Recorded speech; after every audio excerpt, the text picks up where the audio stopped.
கண்மணியே, உன் மனதில் உள்ள காயத்தை நீயே குணப்படுத்தி கொள்ளணும்.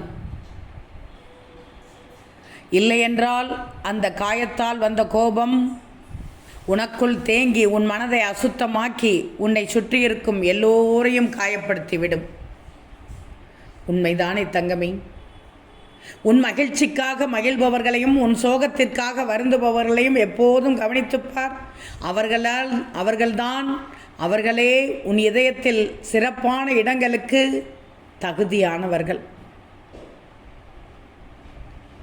ஒன்று தெரியுமா?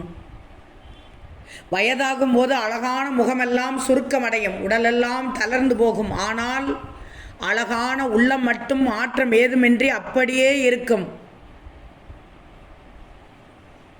அதற்கு உயிர்களிடத்தில் அன்பு செலுத்தி பார்க்கணும். மாற்றம் என்பது வேண்டும். மன அழுத்தம் என்பது காற்று நிரம்பிய பலூன் போன்றது. மேலும் மேலும் நிரப்பிக்கொள்ளாமல் வெளிப்படுத்தி விடுவது நல்லது. வாழ்க்கையில் கடினமான இலக்கை அடைய முயலுங்கள். வென்றுவிட்டால் நீ வழி நடத்தலாம், தோற்றால் நீ வழிகாட்டலாம். அவ்வளவுதான். உன் அறிவின் மிக பெரும் எதிரி அறியாமை அல்ல, அதை யூகிக்க வேண்டும். என்னவென்று யூகிக்க வேண்டும். மனிதன் எதையோ கண்டுபிடித்து விட்டான். அவன் கண்டுபிடிக்காதது அவனை மட்டும்தான். உண்மைதானே தங்கமே?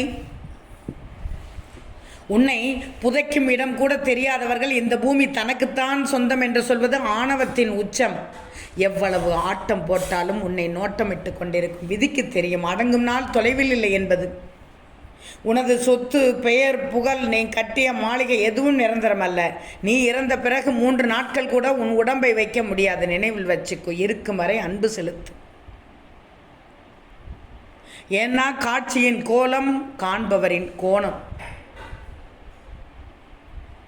தன் வயதுணர்ந்து தம் வாழ்வை மாற்றி அமைத்துக் கொள்பவர்கள்தான் இங்கு நிம்மதியாக வாழ்ந்து கொண்டிருக்கிறார்கள். ஓம் சாய்ராம்.